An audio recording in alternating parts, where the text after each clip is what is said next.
Hey there, welcome to the DFS Build Monday Night Football Showdown Slate edition. I'm Kevin Roberts, getting ready to go over the Browns and Broncos Showdown Slate over at DraftKings.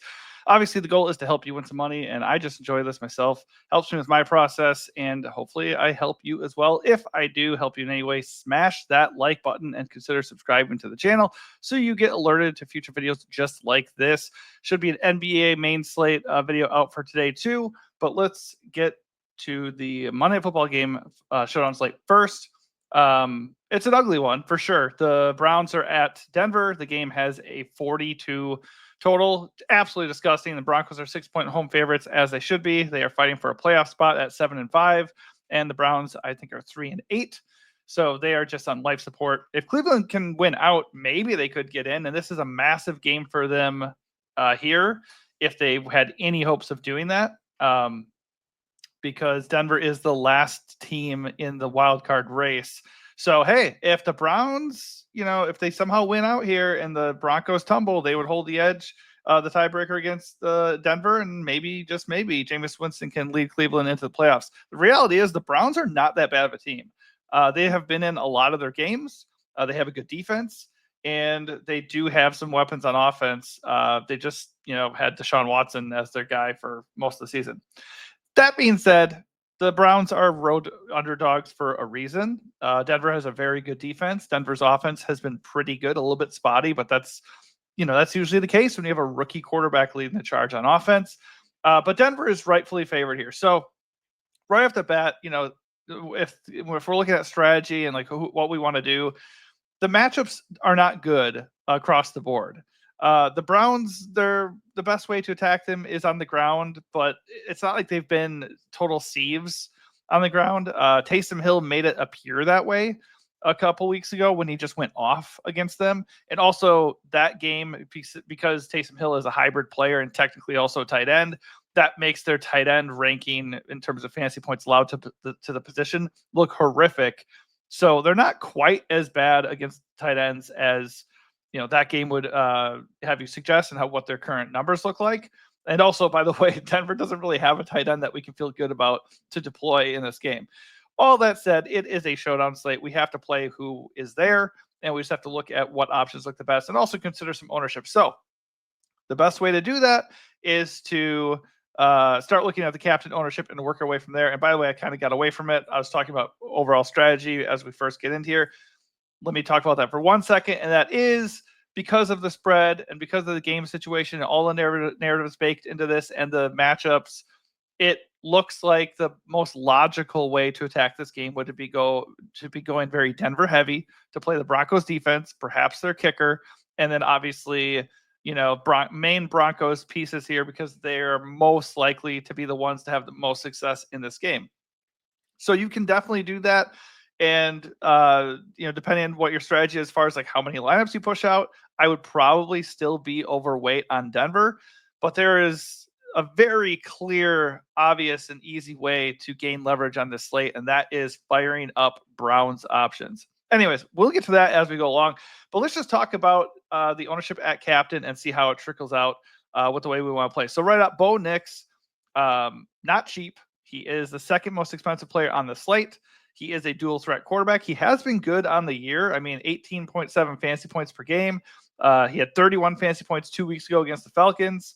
He's had 16 plus fantasy points in each of his last 5 games. He's had multiple 20 plus fantasy point outings on the year. So he does damage with his legs, and he does have weapons, namely Cortland Sutton, to do damage through the air as well. So yeah, he projects as the top overall play of the slate. And he's also carrying monster ownership in the captain slot at 31%.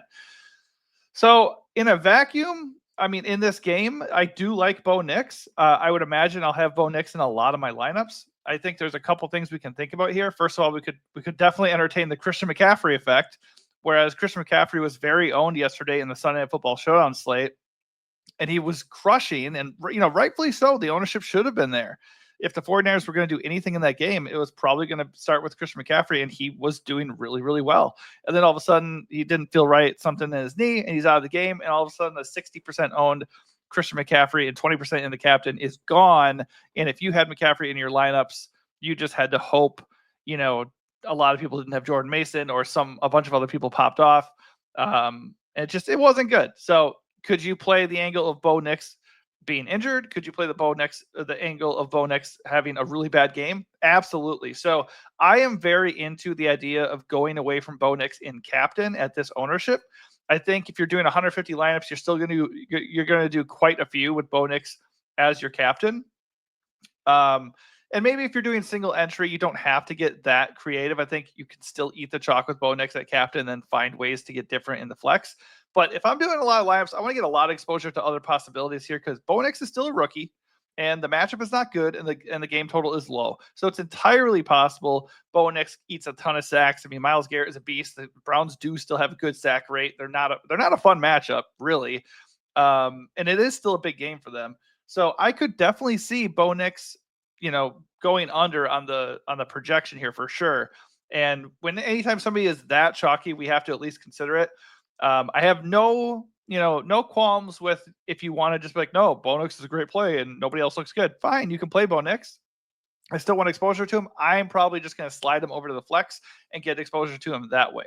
It's not like he's Josh Allen over here, okay? It's not like it's a soft matchup. It's not like he's facing, the Panthers or something. The Browns can be tough defensively. So that is what I'm going to do. I think if you want to play with the captain, it makes sense. It's totally fine, but I am going to slide him to the flex. And right away, that is getting me different from the field. And there are a couple other options that do look really appealing in captain anyways, but I'll keep working my way down here as far as ownership goes, courtesy of Roto Grinders projection lobby right here. So Javonte Williams comes in kind of discounted for the captain, but there's a good reason for that. He does come in with the second most ownership at 12%. He's splitting with Courtland Sutton.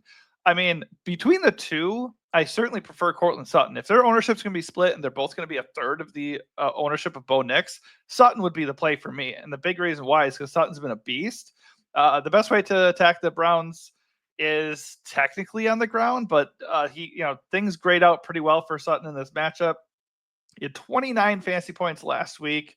He's at 14 plus fantasy points in each of his last 5 games, 19 plus fantasy points in 4 of his last 5, and 21 plus in 3 of his last 5. So he has been feeling it. The connection between him and Bo Nix is there. If you think Bo Nix is going to do well, you got to think Sutton's going to have a pretty good game too. So if I'm going to pay up and eat a chalky-ish captain, it's going to be Sutton for me. Now, that said, Javonte Williams is in theory a good play because the Browns can be beat on the ground. We saw that with Taysom Hill. I don't know if some of that was at the end of that game. It was like 28-14. It was kind of over. I mean, if you look at that one play, Taysom Hill had 138 yards rushing in the game, but a lot of it came on a 75-yard touchdown with like 3 minutes to go with the game in hand. So I don't know if that was just like Cleveland being done, giving up on that game. Because if you look at the highlight of that play, it does look like, I mean, they're not even running that hard. They take a bad angle. It's kind of like feels broken play-ish, So I don't know if I'd read a crazy amount into that. Okay, my phone is binging here. Let me pause for a second. All right, my phone was blowing up, so I had to go cut that out, so you don't have to keep hearing that. All right, so I was on Javonte Williams, I'm pretty sure.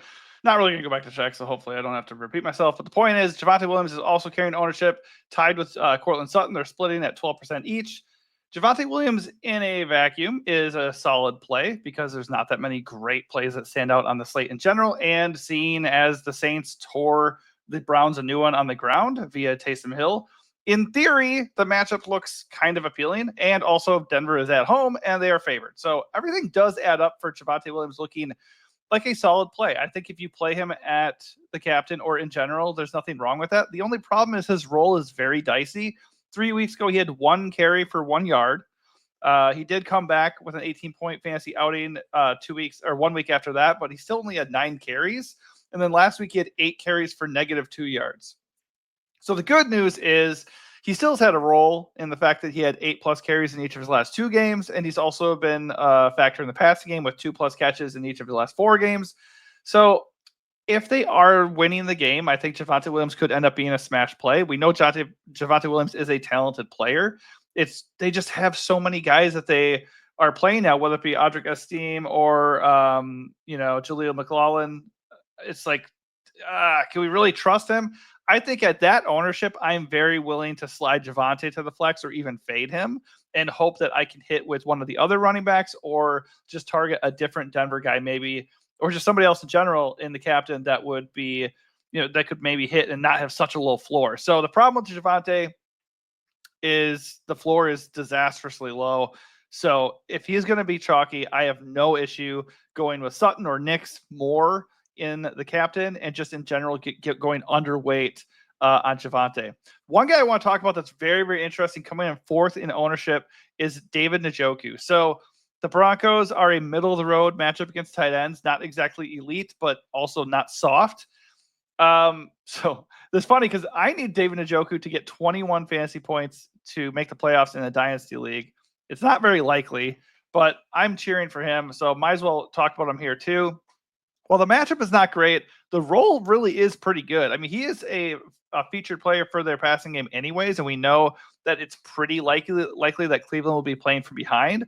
So in terms of just raw volume, it should be there. He only had 5 targets last week, but his previous 4 games, he had 7+ targets. We know he's a big guy, nice red zone target.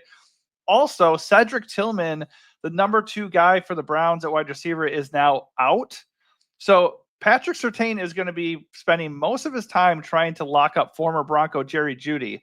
If that's the case, Jameis Winston has his running backs, and he has Elijah Moore and Scrubs, and then there's David Njoku. So David Njoku is without a doubt, even not factoring in Jerry Jeudy, he's probably, or even factoring in Jerry Jeudy, he's probably the best passing game option they have in this game. So while the matchup is not great, I think David Njoku is a very interesting captain play and the guy I will be getting to a lot. If Tillman wasn't out, I wouldn't feel as excited about him, but I really think he is interesting because also he's a very explosive player. We know he can take any catch to the house. So he's coming in with the 4th most ownership. I would rather it be a little bit lower, especially since he's not exactly cheap. But I like David Njoku in the captain with Nix, Williams, and Sutton, soaking up a lot of the ownership there. So as I said, also a nice pivot off of Javonte Williams chalk in the captain is going to be Jaleel McLaughlin. He is not a safe play either because he does not have a massive role, but he is pretty cheap. And we know he also can be an explosive player out of the backfield.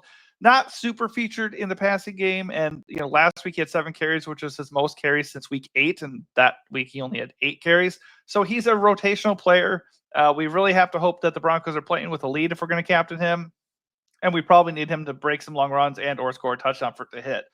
I don't think I feel super confident in him, but I do like the idea that he's not going to be very owned and that I don't love Javonte either. So I think he is a nice leverage play in general and in the captain as opposed to a chalky Javonte. Now, a way to really target or to get some leverage on the entire field is to just put Nick Chubb in the captain. Now, the Broncos are not a soft matchup. They're tough across the board. They don't give up much points. Let's just see how they're doing the last 4 weeks. But the last 4 weeks against running backs, they have given up like bottom 10 production. I mean, they've been bottom 10 against running backs. A lot of that production has come in the backfield, I will say.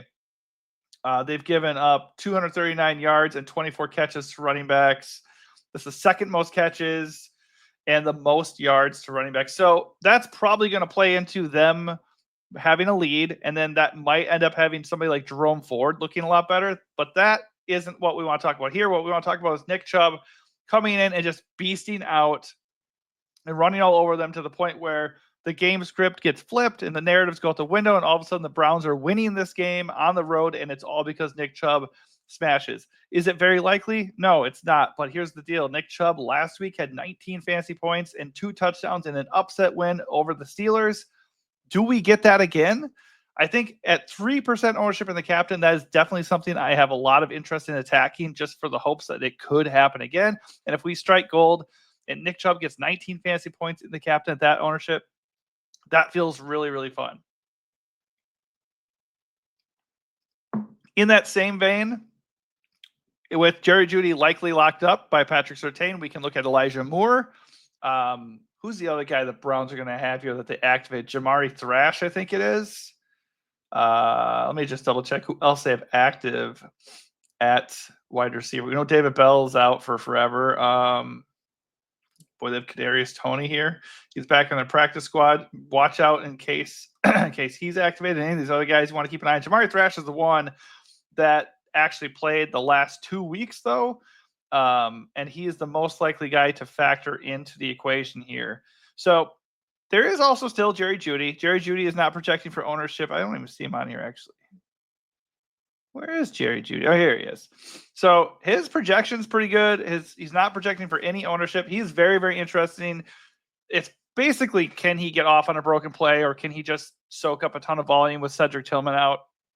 I mean, the matchup with Surtain is not good. I don't really have a ton of interest, realistically speaking, because Surtain shuts dudes down. But somebody's going to benefit from the lack of volume here, or with the departure of Tillman's volume, because last week they were playing with the lead, so they didn't throw a ton.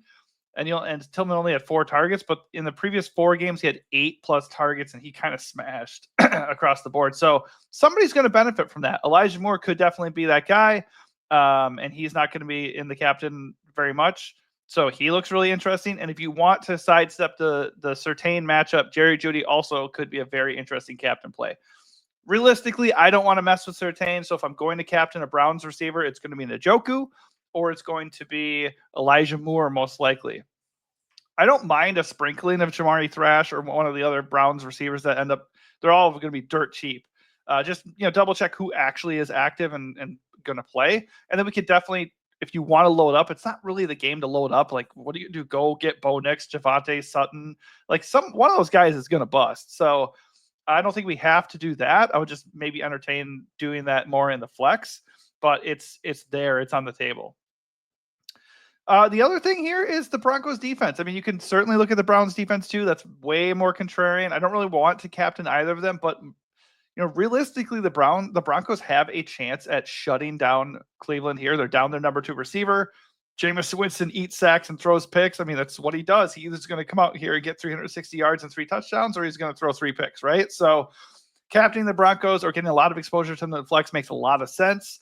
The only reason why I wouldn't want the Broncos in some regard is if I'm trying to leverage the field with, by going really Cleveland heavy. And maybe, just maybe, you can still play the Bronco defense anyways.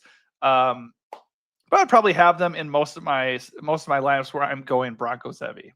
And for the Browns, I don't think I'd captain them here. I don't think they're going to completely shut down Denver on the road, but they can be very good defensively. So if you don't have a lot of faith in the Broncos offense, you can have a sprinkling of the Browns in the captain, and you certainly can be overweight on them in the flex. As far as the kickers go, where are these guys? We got Dustin Hopkins and Will Lutz. I have much more confidence in Will Lutz. He's in the better offense at home. He's favored. He's just been the better kicker in general. He is averaging 9 fantasy points per game on the year. Dustin Hopkins is a little bit cheaper, and he won't be as owned, like at all, nearly as owned. But he's in the less trustworthy offense on the road in a way worse matchup. So you could argue that Winston fires away and they get into field goal range and just can't finish drives, and maybe Hopkins gets them there. So I think both kickers are viable. I wouldn't really captain either kicker. If you were going to captain one, I would probably captain Lutz. I think captaining Lutz is definitely contrarian enough. Like, you don't have to go captaining Dustin Hopkins, but probably I'm looking at Lutz between the two if I'm going to go that route. All right, let's just kick it over to flex real quick just to look at ownership, see if anything pops off. So we talked about the captain plays. Well, I'll do a quick recap of captain. So captain, I don't mind eating the Bo Nix and Courtland Sutton chalk. I think if I'm going to pay up, though, and eat a chalky guy, it's going to be Sutton. And then David Njoku, I think, he's technically still chalky to almost 9%, but I really don't think Njoku is going to carry crazy ownership compared to those top 3 guys. So I love Njoku as a contrarian captain. Sutton feels like the safest chalky captain, though. And then Bo Nix, of course, is great. I just want to get away from a guy who's going to be 32% owned in the captain slot. And I don't want to say Javonte Williams is a bad play. You can still play Javonte Williams, but if he's splitting the work with 2 other guys, I don't really want to eat chalk in the captain slot with that. I'd slide him over the flex if I'm going to play him. All right, so let's look over at the flex to see if anything else pops up. Guys that are going to be unowned that maybe we'd want to get to. Audric Estime is one guy I mentioned earlier. Didn't really get to dive into him too much. Certainly not a safe play because he only had 3 carries last week, not involved really as a receiver. In his last 5 games, he has 3 total catches. 3 games ago against the Chiefs, it was a close game. He had 14 carries for 53 yards. If they randomly get back to that and feature him, then yeah, he'll be pretty interesting. So I think like a very light sprinkling of him in the captain, and maybe go overweight on him in flex, because let's see the ownership here. It's pretty light. So that could be interesting. Obviously, Javonte could get hurt, or he's ineffective. He was very ineffective last week, for example. And then they could turn to Esteem, and he's really, really cheap. So he is interesting. I'd be a little bit overweight on Lutz. I'd be overweight on Shamari Thrash. He looks like one of the best values right now with no Cedric Tillman there. If you want to kind of do the angle of the Broncos shutdown Njoku, but maybe Jordan Atkins gets free and gets a touchdown, you could do that. The Browns have been a good matchup against tight ends lately, so you could look at Adam Troutman as a very, very cheap flex, or even Lucas Krull at 1.2. I don't mind it. And I didn't even talk about these other guys, the cheap the cheap Broncos receivers, Troy Franklin and Denzel Mims. Let's see, Mims has got to be more owned, though. Yeah, Marvin Mims. Sorry, Denzel Mims. That is thinking of the former Jets guy. But Marvin Mims is going to be pretty chalky here. Marvin Mims, he's been pretty involved lately. He had 3 catches last week, 4 catches 3 games ago. I don't really trust him, but he is cheap and he is playing, so we can definitely look at him. Troy Franklin is a little bit more exciting to me because he is cheaper. He's still involved too. 4 targets last week, 2+ targets in each of his last 5 games. And he did have a touchdown 2 games ago. He has good rapport with former Oregon quarterback Bo Nix. They both went to school there, so that is viable as well. And there's also little Jordan Humphrey, 15 fantasy points 2 games ago. And who's the other guy that I'm forgetting? Devon Villay, 9 targets last week. He also looks really good as a pivot off of Sutton. So don't want to completely ignore the Denver passing guys here. I don't feel super excited about them in the captain. That's why I wasn't talking about them in the captain slot, because they just don't typically have much of a ceiling. I think if you're going to captain one of them, as far as like floor goes, Villay would be the option, because he's had 4+ catches in each of the last 3 games, 10+ fantasy points in each of those games. I think he's like a really safe play, not much of a ceiling, but a very safe play. I'd probably prefer him in the flex, but I think you can captain him if you want to.